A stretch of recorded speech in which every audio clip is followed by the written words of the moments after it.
အကြမ်းဖက်မြောက်လိုက်၏အစင်ကျင်မဲ့လောဘများနှင့်စိတ်အားထက်သန်မှုတွေကြောင့်မြန်မာနိုင်ငံငရဲတဲ့ကိုဆွဲချခြင်းခံရပြီးမိခင်တော်ဆန်းစုကြည်နဲ့နိုင်ငံရေးကျင်းသားများကိုလွတ်ပေးရန်အတွက်တာဖြစ်သူ Kim Aris ကိုထိန်လင်းကတောင်းဆိုလိုက်ပါတယ်။ယနေ့ကြာရောက်ပြီးမြန်မာနိုင်ငံဆရာနာသိမ်းယူမှု9နှစ်ပြည့်တွင် Kim Aris ကအထက်ပါတိုင်းပြောဆိုလိုက်ခြင်းဖြစ်ကြောင်းသိရပါတယ်။မြောက်လိုက်၏လောဘစိတ်အားထက်သန်မှုနဲ့အစင်ကျင်မဲ့တဲ့ရမန်းချက်တွေကြောင့်မြန်မာနိုင်ငံဟာစည်ရန်တွင်နဲ့ကိုဆွဲချခံခဲ့ရတာပါပြည်သူမဲဆန္ဒတွေပြည်သူအတန်တွေနဲ့အနာဂတ်တွေကိုဆရာနာရှင်တွေကလူရက်သွားတာလဲ9နှစ်ပြည့်ပြီပဲဖြစ်ပါတယ်ဒီ9နှစ်အတွင်းကာလအတွင်းမှာတော့ဆရာနာရှင်တွေဟာရက်ဆက်ကြမ်းကြုတ်စွာလူမဆန်စွာပြုမှုခဲ့ပါတယ်အပြစ်မဲ့ပြည်သူတွေကိုတပ်ဖြတ်တဲ့လူမှုပတ်ဝန်းကျင်တွေမှာသွေးလန့်စာစားနေရသလိုဖြစ်နေပါတယ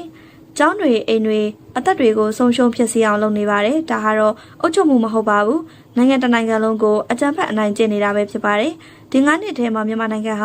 နိုင်ငံဖြတ်ကျော်ရာဇဝတ်မှုတွေလိမ်လည်မှုခိုင်းကြီးတွေကိုကျက်စားရဗဟိုတစ်ခုနဲ့ဖြစ်လာခဲ့ပြီးမြန်မာပြည်သူတွေတမကတကဘာလုံးကိုပါလုံခြုံအောင်လို့ချင်းချောက်နေခဲ့တာလို့ Kim Aris ကပြောဆိုခဲ့ပါတယ်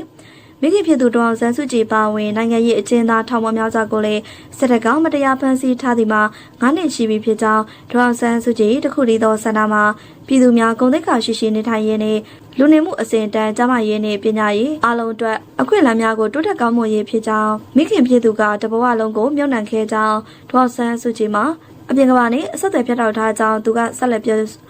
်ပြောဆိုခဲ့ပါတယ်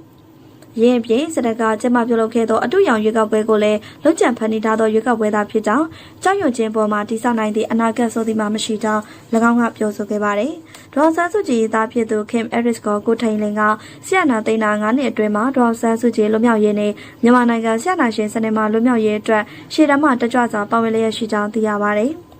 နောက်ထပ်သတင်းတစ်ပုဒ်အနေနဲ့အကြမ်းဖက်မြန်မာစစ်တပ်၏ရွေးကောက်ပွဲတွင်လွတ်လပ်တရားမျှတစွာစံချိန်စံနှုန်းများနှင့်ညီမကိုက်ညီသည့်အပြင်အားလုံးပါဝင်ခွင့်ပွင့်လင်းမြတ်တာစွာနှင့်ယုံကြည်စိတ်ချမှုမရှိစေကြောင်းဥရောပသမဂ္ဂ EU ကကြေညာလိုက်ပါတယ်။မြန်မာနိုင်ငံတွင်ယနေ့ကြာရောက်သည့်ဆရာနာသိမ်းယူမှု9နှစ်ပြည့်နှစ်ပတ်လည်တွင်ဥရောပသမဂ္ဂ၏ကိုစားဆင်ဖြေကိုယ်စားလှယ်အဖွဲ့များကအထက်ပါတိုင်းထုတ်ပြန်ခဲ့ကြောင်းသိရပါတယ်။ဥရောပသမဂ္ဂနယ်ဖြင့်မြန်မာစစ်တပ်၏2025ဒီဇင်ဘာလနှင့်2026ဇန်နဝါရီလတွင်ကျင်းပခဲ့သည့်ရွေးကောက်ပွဲလုပ်စဉ်များကိုအနီးကပ်စောင့်ကြည့်ခဲ့ကြောင်းလက်ရှိချိန်တွင်ဖြစ်ပေါ်နေသောအခြေအနေများနှင့်ရွေးကောက်ပွဲလုပ်ငန်းစဉ်များကိုအကောင့်ထဲပေါ်ဆောင်ရွက်ပုံများအရလွတ်လပ်၍တရားမျှတသောရွေးကောက်ပွဲတစ်ရက်အတွက်မဖြစ်မနေလိုအပ်သောအခြေခံအချက်များမပြည့်မီကြောင်းအထူးသဖြင့်ပြည်ပဆိုင်ရာစံချိန်စံနှုန်းများနှင့်ကိုက်ညီသည့်ယုံကြည်စိတ်ချရသောပွင့်လင်းမြင့်သာသောအားလုံးပါဝင်ပတ်သက်မှုရှိသောရွေးကောက်ပွဲဖြစ်စဉ်မရှိစေခြင်းတို့ကြောင့်ဖြစ်ကြောင်း EU ကထုတ်ပြန်လာခဲ့ပါတယ်။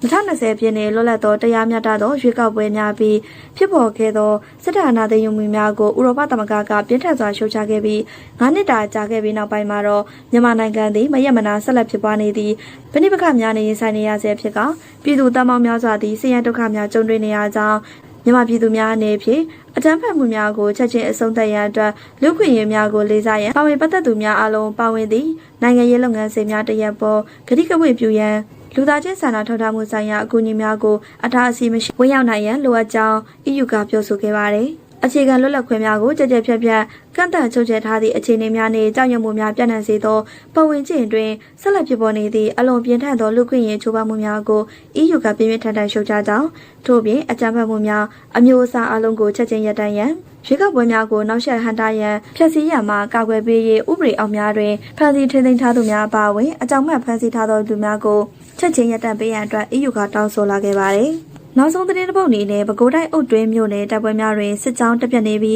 ပြန်လည်ဆုတ်ခွာလာခဲ့သောအကြမ်းဖက်စစ်တပ်ကိုတပ်မှန်ကြားဖြတ်တိုက်ခတ်ခဲ့ရမှာစစ်သား10ဦးသေဆုံးကလက်နက်တလက်သိမ်းဆည်းရရှိခဲ့ကြောင်းသိရပါတယ်။ဇန်နဝါရီလ28ရက်နေ့ညနေ9:50မိနစ်ချိန်တွင်ပေါက်ခေါင်းမြို့နယ်မှာနယ်မြေရှင်းလင်းရန်အတွက်ထွက်လာသောတိုင်းဗဟို6အမတ်တပ်မှအင်အား150ပါအကြမ်းဖက်စစ်တပ်စစ်ကြောင်းကိုအုတ်တွင်းမြို့နယ်ရှိအုတ်တွင်းပေါက်ခေါင်းလမ်းမိုင်ပြောင်းချောင်းကျေးရွာတွင်တော်လှန်ရေးတပ်ဖွဲ့များကကြားဖြတ်တိုက်ခတ်ခဲ့ကြောင်းထိုတိုက်ပွဲများတွင်အကြမ်းဖက်စစ်တပ်ဘက်မှ90ဦးထံသေဆုံးကစစ်ကြောင်းတစ်ခုလုံးတိုက်ပြတ်ခဲ့ကြောင်းသိရပါတယ်။ထို့သောတပ်ပြတ်လာသောစစ်ကြောင်းသည်ဇန်နဝါရီလ29ရက်နေ့တွင်ပေါက်ခေါင်းမြို့နယ်ဘော်ဒါထိုင်ချစခန်းသို့အင်အား100ခန့်ဖြင့်ဆုတ်ခွာလာခြင်းပေါက်ခေါင်းအုတ်တွင်းလမ်းမိုင်ရှိတကွန်တိုင်ပေါက်အနီးတွင်တော်လှန်ရေးတပ်ဖွဲ့များကမိုင်းကွင်း2ကွင်းဖြင့်မိုင်းဆွဲခဲ့ရမှာ